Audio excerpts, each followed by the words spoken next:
I love you all. Except you, Draco. I can't stand you. Well, hello there, and thank you for joining me for a very special Luigi's Mansion 2 Dark Moon video. That's right, we're doing the ranking video, finally. I finished this playthrough like a month ago, and I meant to get this video out, but then I got COVID, so... What are you gonna do? As you can tell from the title, this video is going to be focusing on the ghosts in Luigi's Mansion 2. More specifically, I'm going to be ranking the main ghosts in the game based on how much I would like to hang out with them. It's a pretty simple premise and I only have a few rules for it, so with that in mind, let's get started. So my first rule for this ranking video is that the ghosts are going to be ranked based on them before the Dark Moon was destroyed, or after the Dark Moon was put back together. So basically not in their evil forms. I know that doesn't give me a lot of content to work with because we really only see them at the beginning and the end. However, I am going to be using traits that they show in the game while they're evil to kind of extrapolate what they would be like if they weren't evil. I think you can tell a lot about these ghost personalities even when they are brainwashed or manipulated or whatever happened to them that made them evil. You know what happened! But when I'm talking about whether or not it would be fun to hang out with them, I don't want to be talking about how much of a jerk they are because they're constantly like haunting people. We're not talking about that. These are the fun ones, the ones with pupils. The second thing I want to note is that I'm not going to be ranking every single ghost in the game. I know a lot of them have names and stuff. That's not what I'm going to be doing. I'm going to be focusing on the ghost types. And even then, I'm only going to be focusing on the ghost types from the main games. I'm not going to talk about the ones from the Scarescraper because I just don't think I have enough time to get into that. And to be completely honest, I haven't played the Scarescraper enough to even form a good opinion on it. That makes a lot of sense. I'm also including all the different kinds of versions that come with them. So when I'm talking about the greenie, I'm also talking about the gold greenie. That is actually what it's called. It's not called a goldie, it's called a gold greenie, which why is it not called a goldie? But I digress. And this also includes all of the strong versions of them, the versions of the ghosts that have cracks on them. They're also going to be rolled into that as well. It's just the broad types of ghosts as opposed to specific versions of them. Let's generalize about men. Let's generalize about men. And finally, just like pretty much every other ranking video I've ever made, these are all based on feelings. Just random feelings that I have. I have no real criteria or ranking basis. It just seems it's the vibes they give off. That's really what it is. So without further ado, let us move on to the ranking list. Coming in dead last at number 11, we have the Possessor ghosts. The Possessor ghosts are basically the boss ghosts in the game. Sure, they take on different forms like spiders and staircases, but at the end of the day, they all come out looking like this, and they're all kind of jerks. The reason I put these guys at last is because they definitely seem to be the most likely to not have a lot of personality changes, despite not being evil anymore. I get the distinct impression that they will continue to be grouchy, harsh, overset, whatever that means, shrewd, and tough. Now, shrewdness and toughness aren't necessarily bad, but they can also be bad, depending on the personality that comes with it. And also, being a possessor makes me think that they'd steal from me. Like, it makes me think that they want to possess my things. They literally possess objects by going into them, but then they probably also want to possess by owning objects. I know that sounds like bullshit, but that's straight up one of the reasons why they're last, because I have a feeling that they would be the party guest that would steal from me. Hey, I see you with that TP! Oh, I'll cut off your hands, you thief! And on top of all of that, I misread the word Possessor as Professor in the playthrough for a really long time, so they're a source of great embarrassment for me, and I blame them for that. Additionally, they are the only ghosts in the game that are able to rip their skin off, and I'm gonna pretend for a minute that the few layers of outer skin are more like shirts, in which case that means they're the friend that always takes their shirt off for whatever reason. Out of anger,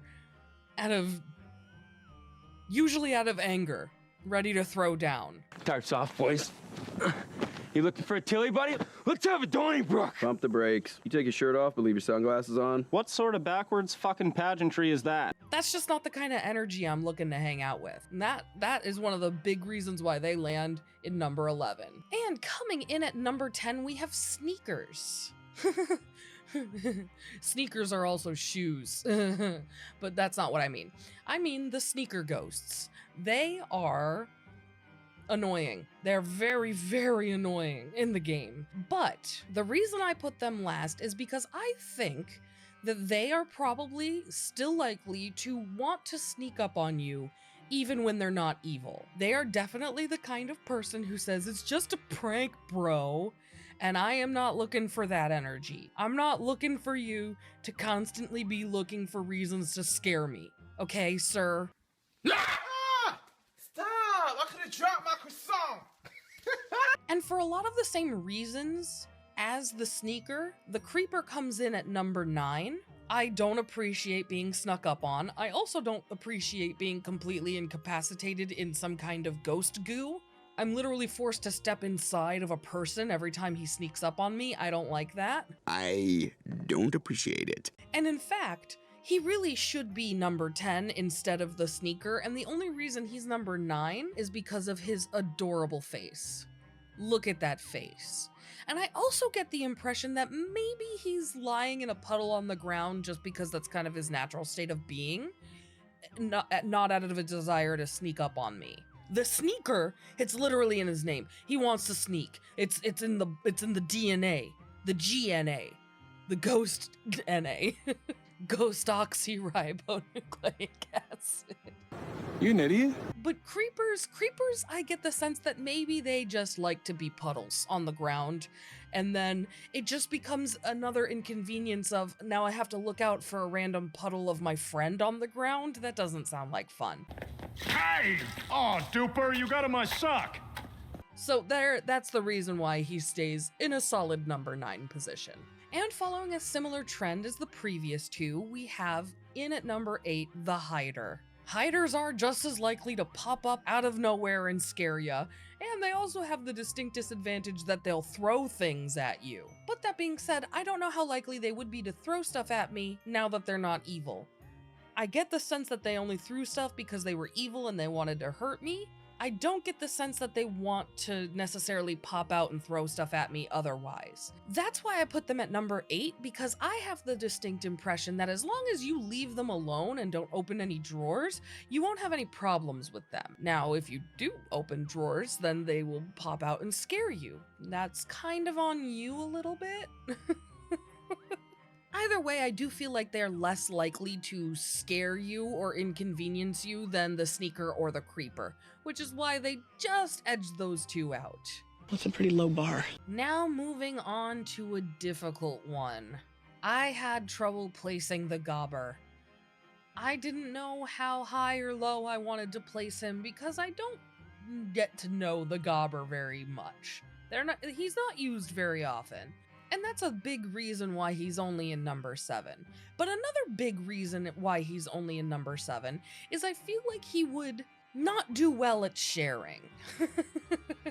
You can't go to the movies with him and share a popcorn because he'll eat all the popcorn. You can't have him over to any parties because he'll drink all of the liquor and eat all of the food.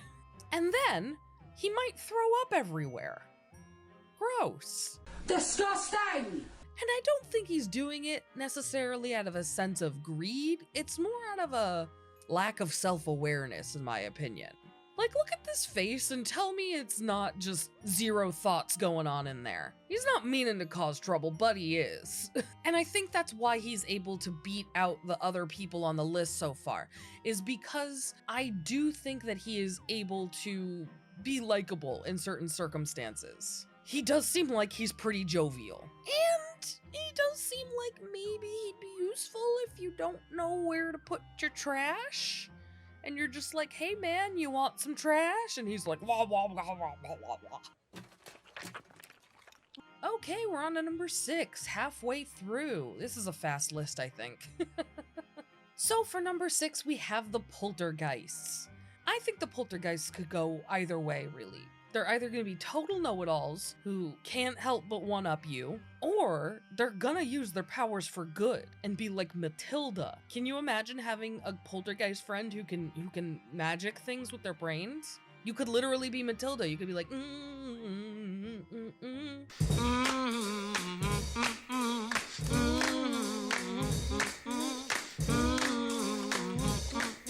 I think they'd be a lot of fun to hang out with, as long as they're not too uptight about themselves.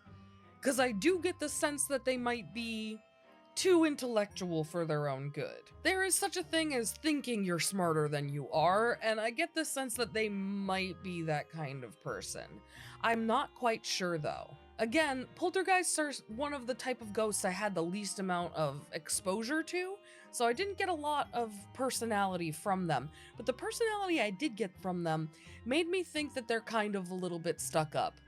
They kind of look down on you if you aren't into the book learning. You think you're better than me? But they could also be Matilda friend, which is why they're in number 6. Up next, we have a classic, the Boos. That's right, Boos are coming in at number 5. Now, my main problem with this is I actually don't think the Boos personality changes based on the dark moon. I think they're kind of locked in. So, if that's the case, they really should be at number 11. They're assholes.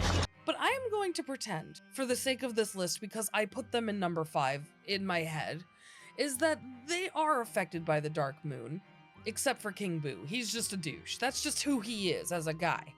But the rest of the Boos, I do think they probably are the most likely to know how to have fun. I mean, you know their laugh. Besides, could you think of a better person to play hide and seek with? I think not. Hide and seek masters. I do worry that they might be the it's just a joke bro kind of people, and if that's the case, they would be a lot lower on the list. Trying to pass off your jerkiness as just being a joke is always a hallmark sign of being a douchebag, but they also could be seen as lovable pranksters, and I think I'm leaning towards them being more lovable pranksters. And I do think a lot of that has to do with the fact that they are mostly harmless. Yes, they can cost you HP, that is true. I'm not saying that it's not. What I am saying is that, for the most part, they're some of the least threatening ghosts in the game, even when you take into account that the final ghost boss is King Boo. And the one before, like, the whole lead up to King Boo is like boo after boo after boo, and even then I just didn't find them to be all that scary. Fear me! Blah, blah. But you're just a teddy bear on stilts. Won't anyone fear me? Please? Maybe it's that big goofy smile, but something about them, I think they would know how to have a good time. Maybe they wouldn't be the closest of friends, but you would probably be okay to hang out with them, especially if they let you bounce them. They're very bouncy. All right, we're down to the final 4, and coming in at number 4, we have the Slammer. The Slammer is the ghost that has the most rehabilitated image in my mind. I really hate fighting the Slammers in this game because they have their attacks down. They slam ya and they clap at ya, and they're just overall very menacing dudes. But that is all of them being evil. And look at the one scene that really swayed me on what the Slammer's true personality is like. He didn't want to be eating that ghost, he just was eating the ghost because he was evil. And as soon as he was no longer evil, he no longer wanted to eat the ghost. And he gave him a hug. I like warm hugs. The Slammers strike me as the gentle giant kind of friend. I really do think that they are very large, but only moderately in charge. And also happy with that level of in-chargeness. I don't think they're looking to be the ultimate power. They're just looking to have a good time and hang out with their friends. That's the impression that I get, anyway. That's the impression that I get. And coming in 3rd place are the 3 sisters. Very appropriate spot for them on this list. I actually didn't put them there because they're the 3 sisters. I put them in the number 3 slot because I think they would be a lot of fun to hang out with. I'm basing a lot of this belief off of the reaction that Egad had to us telling him who the ghosts were that attacked us. He was really pumped to hear about the three sisters and very disappointed to hear that they were evil. And I think as soon as they're not evil anymore, they're gonna go back to being pretty cool ladies. These ladies appear to like fashion and gardening, and they just seem like they would be, overall, a pretty good hang. I think I could go see them, have some tea, listen to a few stories, maybe plant some flowers. I think that sounds, overall, very pleasant. A pleasant afternoon. A pleasant afternoon, you say? That sounds delightful. Every day with the pleasant afternoons. Okay, we're down to our final two, and coming in second, the silver medal slot, are the Greenies. The Greenies are definitely the kind of ghost I think you see the most in the game, and I think that's probably because they're the easiest, you know? They're the lowest level, and so that makes them, you know, the most common to see. And because you see them everywhere, I feel like I got to know them way better than I got to know a lot of the other ghosts. Greenies are also the ones that are depicted in the beginning of the game as being actively helpful to Egad. And they just seem to be the most open to having a good time and new experiences. They also appear to be the most playful during gameplay. You see them swinging on the chandeliers, in all kinds of different types of play that makes you think that they'd probably, you know, just be kind of playful and fun and ready to have adventures with you. I think they're probably one of the easiest types of ghosts to get along with, as long as the dark moon is intact. And finally, the ghost I most want to hang out with, the number one slot. I know what you're thinking after what I said about Greenie, who could possibly beat him? Well, I also know what you're thinking. It's Polterpup. Duh. I'm very much a dog person. I love dogs, and Polterpup is a dog. Polterpup never was evil. Even when the Dark Moon was broken apart, Polterpup was just playful. He just wanted to steal your stuff and go on a little baby rampage, but he didn't hurt you, ever. He caused you no pain. The most pain he ever caused you was a mild headache after having to chase him everywhere. But you know what? The exercise is important. It feels good and it's good for you. He's a sweet, happy boy and he wants to play. And I love him. He definitely benefits from the fact that he is just a dog, because I would love to hang out with him. Plus, it isn't fair that I did get to know him a little better in the third game. He was my little buddy. Plus, it's not really fair because he always brought me back to life when I died and had a gold bone on me. So really, there was just no chance for anybody else. This dog is my hero.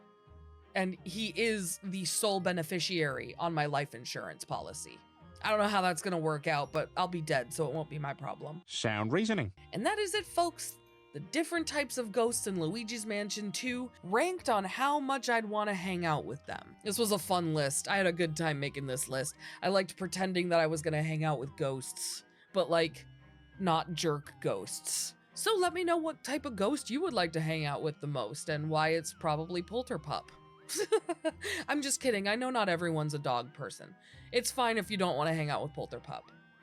And come back to the channel for other kinds of videos. I have all types of videos on my channel now. I've been around for like 2.5 years at this point. You should check a couple of them out. Do it! And otherwise, if you made it this far, thank you so much for joining me today. I can't tell you how much I appreciate that. If you liked this video, hit that like button. If you hated this video, hit that dislike button. And either way, hit subscribe. Thanks so much. Bye-bye. So come back now. You hear?